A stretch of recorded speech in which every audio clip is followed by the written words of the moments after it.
Watch your sister's wedding online. Not enough space, Mom texted. I reread it and smiled. The cold blue light of my laptop bathed the room in quiet indifference, its reflection glinting off the floor-to-ceiling windows of my downtown Seattle apartment.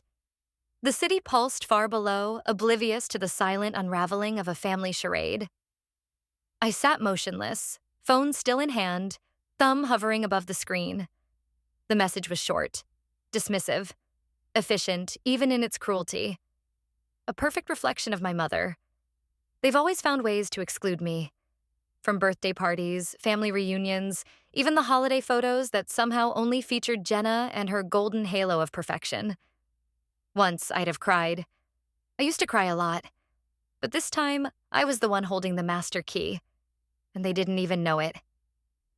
I placed the phone face down on the marble counter and swiveled toward my desk. My fingers danced across the keyboard with muscle memory precision. A soft chime echoed as I logged into the Evergreen Venue Holdings dashboard. A familiar interface bloomed before me. Event schedules, vendor contracts, security permissions, ownership ledger. At the bottom of the page, in elegant serif type, was a footnote they never noticed. Echelon Trust, LLC. 65% controlling interest. The venue. The one where Jenna's wedding would be held? The one with the imported chandeliers, the rose gold fountain centerpiece, the private lake. It had been my silent investment 3 years ago, bundled discreetly through my holding company while they were busy convincing the world I was a reclusive app developer with no real achievements. My name was nowhere on the venue, but my signature was embedded in every foundational decision, and I had one clause left to activate. I minimized the screen and tapped a contact labeled simply MG. The line rang once before a clipped, composed voice answered. Natalie. Mason, I said. Let the event proceed as planned. No interference. No changes. There was a pause. He understood what I wasn't saying. And the disclosure protocol? I stared out into the dimming skyline. Execute only if they continue to exclude my name from all materials, credits, and acknowledgments. Another beat of silence. Understood. I ended the call and opened a cached folder on my desktop. Legal files, press drafts, shareholder briefings, all pre-written, all time-stamped. I didn't want to ruin Jenna's day. That would be petty. But truth isn't petty. I scrolled through the RSVP list forwarded to me anonymously. My name wasn't there. Neither was my company. The press release for the venue credited the Carter family's long-standing community contributions and listed Evelyn and Gerald as patrons. Of course, years ago I helped Jenna set up a wedding board on Pinterest. I built her a private wedding planning app when she couldn't manage Excel. I introduced her to the executive assistant at the venue, who was later poached and promoted. That assistant now signed off on the seating charts that didn't include me. And through it all, I kept investing. Quietly.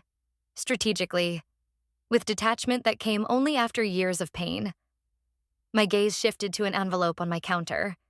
Inside was the original deed transfer to Evergreen's parent firm. Signed. Notarized. And stored away without ceremony. I traced its edges with my fingers, remembering how badly I once wanted a family that acknowledged me without agenda. The ache was still there, but duller now, almost clinical. My phone vibrated again. This time a group photo. Jenna in white, our parents beside her, beaming. The caption read, "The bride and her proud family." No room, huh? I set the phone down for good and stood. The apartment was quiet, but not empty. It hummed with the energy of restraint, of something vast waiting behind silence. I walked to the window, watching taillights thread through the city like veins of light. Somewhere across town, they were decorating a venue I technically owned. Somewhere, Jenna was laughing at a rehearsal dinner she thought I didn't know about. Somewhere, my family believed they had finally erased me. Let them think that. I turned off the screen and poured myself a glass of wine.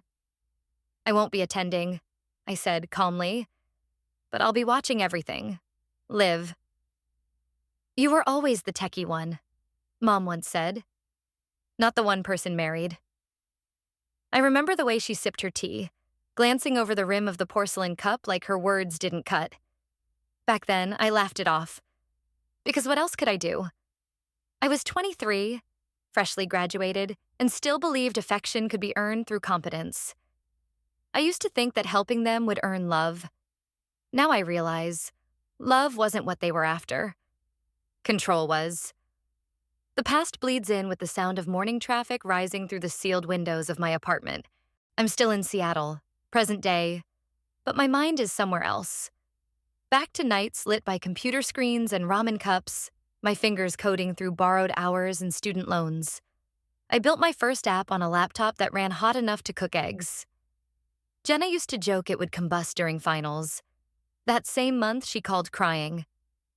"I can't afford this semester," she sobbed. "Mom and Dad say it's my responsibility now." She had picked a private liberal arts college out of state with no scholarships and expensive friends. I paid her tuition, quietly. An untraceable transfer through an alias account I had just set up. Jenna never asked how. She never said thank you. Later, it was her engagement party. She wanted live music, champagne, a venue with chandeliers. I paid for that too, under the guise of a corporate sponsor that happened to be one of my shell firms. She cried tears of joy that night. I watched from across the room, invisible, holding a plastic flute of warm Prosecco. Now, years later, I opened a vendor spreadsheet for the upcoming wedding. DJ, covered. Catering, funded. Venue, mine. Lighting, linens, florals, all connected by threads of capital that led back to me. I traced one contract line to its signing date. Jenna had submitted the request during a bachelorette trip to Aspen. Evelyn had countersigned. My name, omitted. On paper, the wedding was a Carter family endeavor. In reality, it was Natalie Carter's uncredited production. I clicked into the wedding brochure design preview, uploaded just yesterday. A celebration of love, family, and legacy. The opening line read. Below it, a paragraph about how the Carter family had long supported the Seattle arts community. I laughed, dryly. My firm had donated to the foundation listed in their citation. Mason's name popped up on my screen. A call request. I answered with a nod. "I ran through the vendor compliance," he said. "You technically hold funding or ownership on all 11 primary vendors." "I know. But the brochure? My name's nowhere. Not even a fake mention." He hesitated. "And the guest list. Your RSVP email was deleted. Manually." The silence hung. Heavy. Familiar. "Who?" "Your mother's assistant. Logged from her device." I expected as much. Evelyn liked appearances. Having me there might have raised questions she couldn't control. Mason sighed. "Do you want me to intervene?" "No," I said. "Let it proceed." I reached across the desk and pulled out an old notebook. Tattered, soft-bound. Inside, clipped to a page, was a printout of an email Mason had sent me a decade ago, the day he approved my first investment. Silent money moves the loudest rooms. I hadn't fully understood it then. Now I did. There had been no accident in how I structured Evergreen's ownership. I'd used a rental proxy, set up a trail of shell accounts that circled around through Delaware and back again. The family thought they had picked the venue. In truth, I had planted it in their path. My eyes returned to the screen. The vendor contract folder blinked open. I highlighted a clause in red. Disclosure rights reserved to majority benefactor in event of credit omission. That's all I needed. A ping broke my focus. Mason sent over the final guest list. Jenna had sorted it herself this time. Friends, extended family, colleagues. "You're not even listed," Mason said, his voice even. "Exactly," I replied. "Let's make that their biggest mistake." They erased my name from the guest list, but not from the deed. Evening had settled like a velvet shroud over Seattle, dimming the skyline into soft silhouettes of steel and glass. I sat at my dining table, surrounded by folders, documents, and the silent hum of my laptop. The room smelled faintly of bergamot and ink. remnants of a ritual I'd repeated for months, preparing for this precise moment. Jenna once said, "This wedding is about us, not you." How right she was. It's not about me. It's about what I control. The final instruction letter lay before me, freshly printed and embossed with the evergreen seal. Mason had drafted it per my specifications, but I always liked to touch the paper myself before releasing it. There was something sacred in the weight of inked decisions. I signed the bottom with a pen I reserved only for irrevocable choices. Outside my window, the streets buzzed with pre-weekend energy, but here, everything remained still.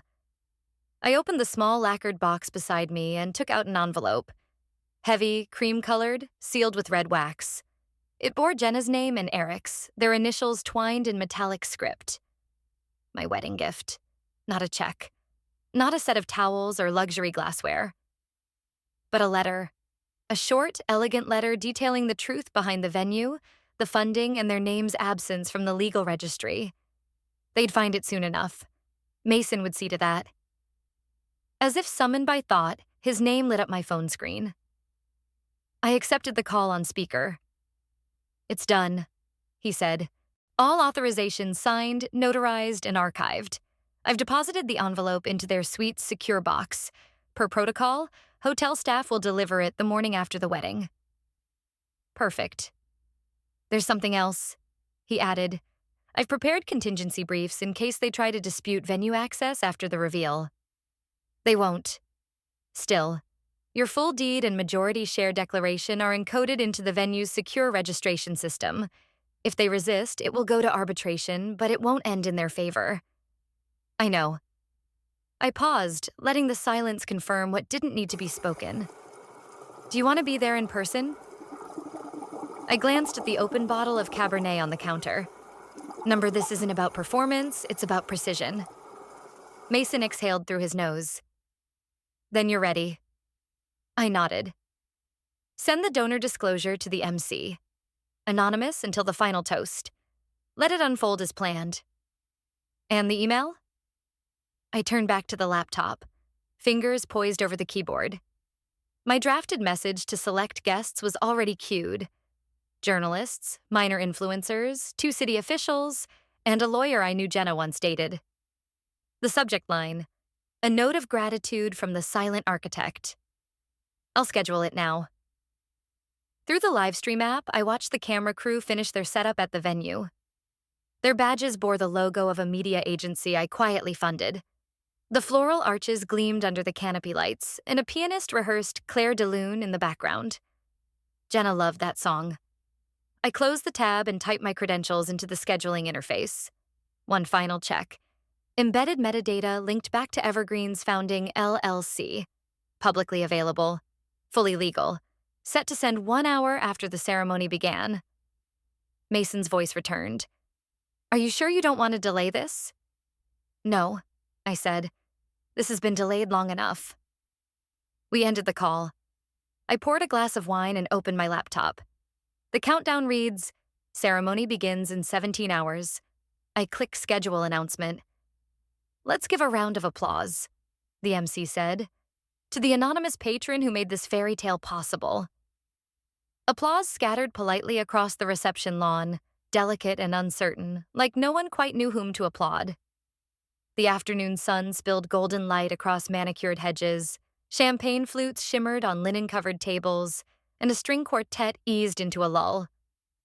Jenna always believed she was the star. But even stars can burn out when the light source is elsewhere.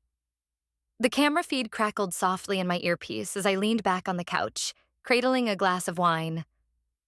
The high-definition stream panned toward the stage where Mason Green adjusted his tie and stepped up to the microphone.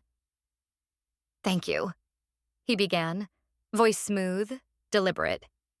"I stand here not only as a guest, but as the acting CEO of Evergreen Venue Holdings and representative of Echelon Trust LLC. A murmur passed through the crowd. Quick, uncertain. Evelyn frowned, her smile faltering just slightly. Gerald leaned in, whispering something to a man seated next to him. Jenna glanced toward the podium, brow furrowed but still wearing that radiant grin she rehearsed so well. "I've been asked," Mason continued, to publicly thank the individual responsible for today's event. From the exquisite floral design to the 5-course meal, the customized lighting rig, and yes, even the honeymoon suite at Villa Escala. The crowd quieted further, all eyes locked on Mason. He paused, letting the silence settle like dust. These were not arranged by the Carters, he said. They were gifted. A ripple of confusion, heads turning, eyebrows raised. Funded, Mason said. Entirely, by Ms. Natalie Carter gasps, audible and sharp, like the popping of wine corks in reverse. Evelyn froze, her eyes fixed ahead but visibly blinking faster. Gerald stiffened in his chair, face paling. Jenna, standing by the floral arch with Eric's hand lightly resting on her back, laughed once. A high, dismissive trill. That's ridiculous, she said. Natalie she wasn't even invited. Mason didn't flinch. He reached into his briefcase and lifted a folder, flipping it open to reveal several glossy documents, some signed, others embossed. The venue, he said, holding up one page, is owned in majority by Echelon Trust LLC. Here is the deed, registered and notarized. He held it toward the crowd, turning slightly so the live stream camera caught it clearly. Another page. This is the catering agreement, prepaid in full 3 months ago, by an account connected to Ms. Carter's financial entity. Murmurs turned into whispers. A waiter paused mid-step. Someone dropped a glass. Jenna's face didn't quite fall, but the corners of her mouth tightened, and the blush on her cheeks deepened from warmth to warning. And this, Mason said, closing the folder, is the statement Natalie Carter asked me to deliver. He looked directly into the crowd. Today's event is a gift from someone who is never invited, but who owns everything here. No music played, no clapping followed, just silence, stunned and awkward. Jenna didn't speak. Her expression cracked for the first time, eyebrows knitting, throat working to swallow. Evelyn reached for her arm, but Jenna shrugged her off with a twitch. Back in my apartment, I swirled the wine in my glass, slow and measured. The light from the screen flickered gently across my face. I hadn't moved a single inch. On the live stream, Eric leaned closer to Jenna, whispering something sharp. She pulled away. That's when his phone buzzed. He looked down. His eyes darted back and forth as he read. His fingers tightened around the phone. Then, slowly, his mouth parted. He turned toward Jenna, disbelief etched across his face. She blinked. What? Eric didn't respond right away. Then he handed her the screen. There, clear as day, the text from his assistant. Sir, urgent. Ms. Carter just triggered a shareholder vote. You're being replaced. You're ruining my wedding, Jenna shrieked. Mason didn't blink. Actually, Ms. Carter just reclaimed it. The tension was no longer subtle. It blistered like heat trapped under a pristine white canopy. Guests who had once sipped champagne and laughed politely now whispered, their phones held low, but recording. A few glanced around as if searching for an exit. Others stared, transfixed, waiting for the next eruption. I told them I wouldn't attend. I never said I wouldn't own the moment. Jenna stormed toward Mason, her veil askew and flowers trembling in her hands. Stop this. Whatever this is. You think you can come here and hijack my day? Mason remained composed, unflinching. I'm simply delivering what was planned, by the person who made all this possible. Liar, she hissed. He didn't respond with words. Instead, he pressed a button on a small remote resting in his pocket. A slight feedback hum buzzed through the speakers. Then my voice filled the venue. Good afternoon, and thank you all for attending Jenna and Eric's special day. Gasps. Audible. Instant. Jenna froze mid-step. My name is Natalie Carter. You don't know me as the bride's sister because, well, I was never meant to be part of this day. Heads turned. Some guests raised their phones again. Evelyn's lips moved silently, mouthing no over and over. I funded the celebration not for gratitude, but for closure. Every chair, every dish, every flower, paid for by someone excluded. I hope you enjoyed it. My voice cut clean and final. The speakers clicked off. A beat of stunned silence passed. Then chairs scraped. A woman stood and quietly walked out. Another whispered to her husband and followed. One by one, small groups trickled away, dodging discomfort like glass shards. Jenna spun to Eric. Say something. This is insane. But Eric wasn't looking at her. He was still staring at where Mason had stood, eyes unfocused. How much of our life, he said, barely louder than a breath, is built on her money? Jenna recoiled. Don't you dare. Evelyn stepped forward. Enough. This charade has gone far enough. She rounded on Mason. Tell your boss this. This performance is beneath her. Vindictive, bitter. She told the truth. Mason replied evenly. The rest? That's your shame. Evelyn's face contorted, torn between fury and fear. Just then, a staff member approached the microphone. Per the owner's directive, this venue will be closing in 30 minutes. Guests may collect their belongings and proceed to the exit.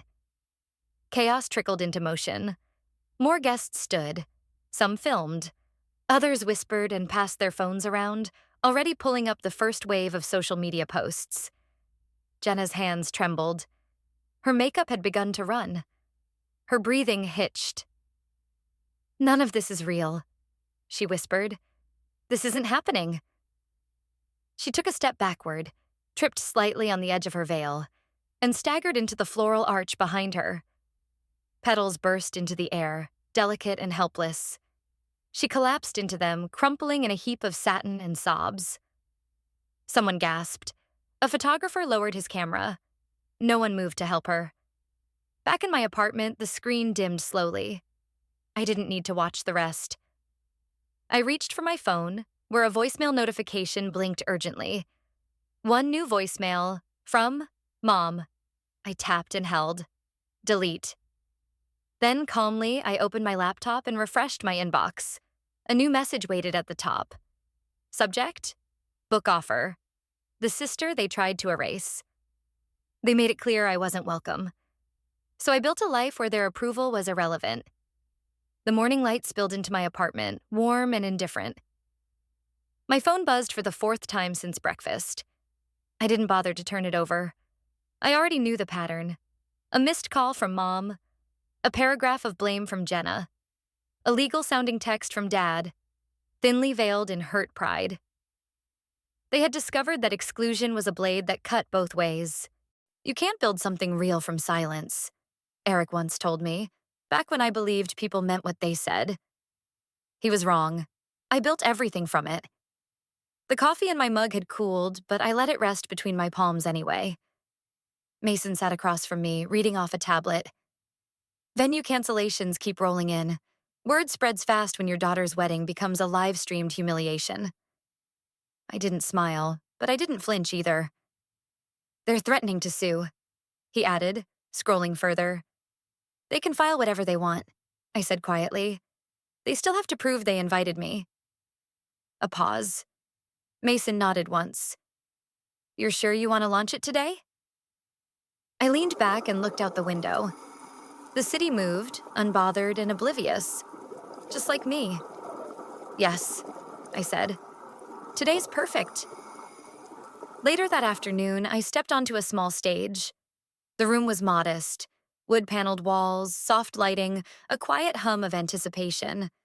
100 eyes looked up, curious and waiting. Most were women. Young, some alone, some with notebooks or phones out, recording. A few looked like they hadn't smiled in weeks. I walked to the mic. No fanfare. My name is Natalie Carter, I began, voice steady. You may have seen some footage of a certain wedding last week. Soft laughter rippled through the crowd. I paused. I wasn't invited to that wedding. I paid for it. I organized it. I funded every flower, every chair, every plate. And I wasn't invited. Silence again, but now it bristled with understanding. For years, I believed that if I worked hard enough, helped enough, gave enough, that love would follow. I was wrong. Someone in the front row dabbed her eyes. But I wasn't powerless, just unseen. And I've learned that sometimes silence is not weakness, it's strategy. The presentation behind me flickered to life. A single line filled the screen in bold white font. You don't need an invitation to claim your space. Applause broke out, rolling and unfiltered. I waited until it quieted before continuing. Today marks the official launch of the Uninvited Foundation, a space for women who've been excluded, erased, overlooked by the people meant to protect them. This is your invitation, your place. On screen, the final slide faded into view. Funded by Natalie Carter, formerly invisible, permanently unbothered. That evening, back in my apartment, I sat in silence. No live streams, no chaos, just peace. Another buzz at the door, a delivery. I opened it. No courier, just a small box on the ground. Inside, a single white rose. No note. Only the tag on the wrapping gave it away. Evergreen venue. I stared at it for a moment, then smiled, just a little, and closed the door. A week passed, then 2. The texts from my family had grown less frantic and more calculated. Now, instead of rage or regret, they sent messages laced with implication. Suggestions to talk this through, to avoid dragging the family name further. They still didn't get it. I wasn't trying to destroy them. I was simply finished letting them destroy me. The media had done what it always does: magnify and monetize. Wedding influencers called it the social implosion of the year. Hashtags bloomed like weeds. Number uninvited no more, number silent sister strike, number the wedding she owned. For the first time, people looked at me not with pity, but with curiosity and respect. But I wasn't chasing virality. That was never the point. I sat across from a young woman named Riley in the small conference room of the Uninvited Foundation. She was maybe 22, wiry and nervous, fingers twisting in her sleeves. I didn't think anyone else would understand, she said quietly. I do, I replied. I really do. Her story mirrored thousands, supporting a brother through addiction while their parents praised only his potential, being cut out of the will for not being grateful enough. She handed me a folder. I have the receipts, the documents, everything. I just don't know what to do next. You don't have to yet, I said. The first step is knowing you're not crazy. The second step is knowing you're not alone. Riley nodded. She didn't smile, but her shoulders lowered, half an inch closer to peace. After she left, Mason joined me in the office, his phone buzzing with back-to-back alerts. They want a feature interview, he said. 3 networks. One of them's Oprah. I raised a brow. Tempting. She also sent a handwritten note. He added, smirking, "You're not easy to ignore anymore." I looked out the window. Spring was fighting its way into Seattle. Branches budding, skies softening.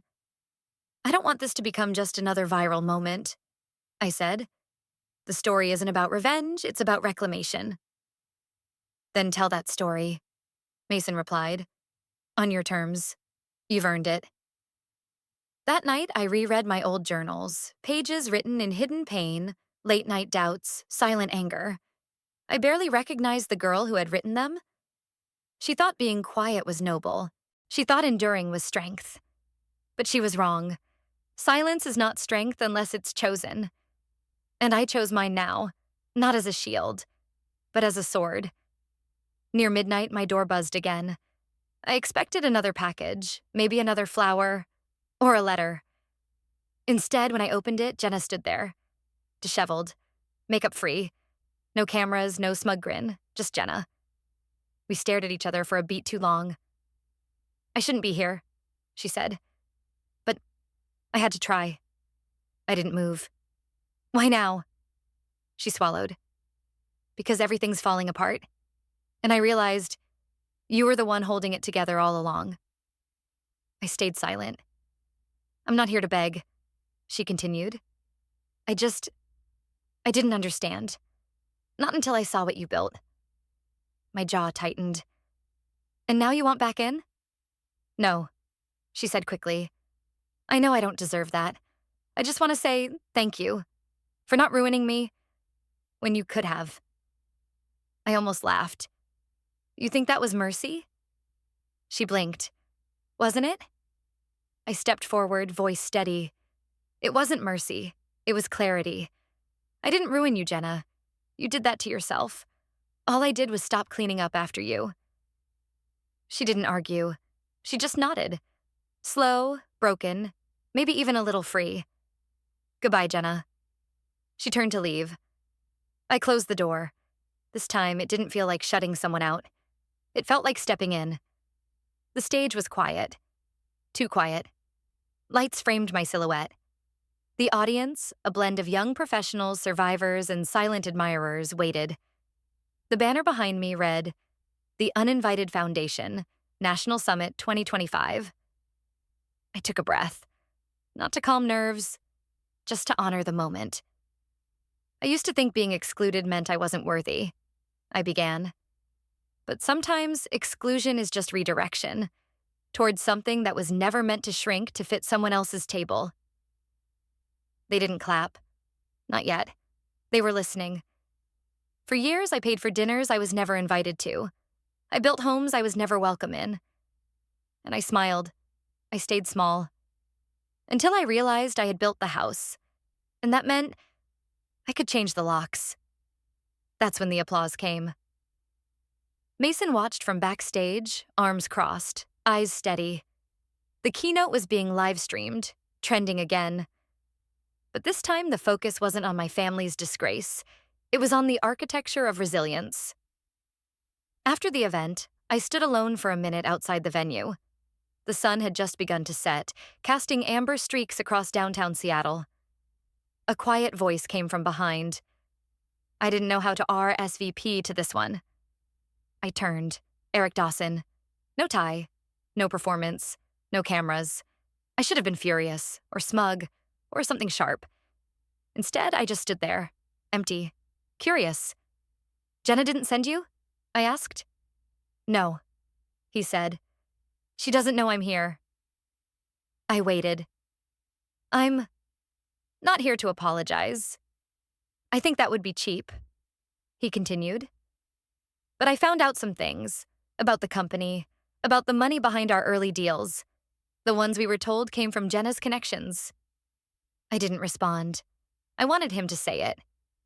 It was you, wasn't it? I nodded once. I always wondered how she landed the Langston contract. It never made sense. Neither did pretending I didn't exist, I replied. He exhaled quietly. They cut you out of everything, Natalie, and you still built them an empire. I wasn't building for them, I said. Not really. Eric looked older, not in age, but in spirit. Like something collapsed inside that wedding arch and never quite stood up again. I resigned, he said, from the firm, the board. Everything tied to your parents. I've started over. For real this time. Why are you telling me this? Because I used to think silence was safe, that staying neutral made me innocent. He paused. But silence is a side, and I picked the wrong one. There was something honest in his voice, something not designed for a microphone. I don't want anything from you, he said finally. But if you ever speak again, publicly, privately, I'll be the one sitting in the front row, listening. He handed me a white envelope and left before I could open it. Inside, a personal check. Not to me, but to the Uninvited Foundation, with one sentence scrawled on the memo line. For the seats we never gave you. Later that night, I sat in my apartment, alone but not lonely. The old me might have framed that check. The girl who craved recognition would have savored every syllable. But I wasn't her anymore. I scanned it into the donation system and filed it with the rest. Power wasn't in being seen. It was in building something that would still stand even if no one clapped. I poured a cup of tea and walked to the window. From this high, the city didn't look cold anymore. It looked earned. My phone buzzed. Another interview request. I let it ring. Somewhere out there, Evelyn was probably rewriting the family history for anyone who'd listen. Jenna might have gone silent again, licking wounds behind locked screens. I no longer needed closure from them, because I had created something louder than apology. I had created proof. The daughter they tried to erase became the woman who owned their silence. Natalie never raised her voice.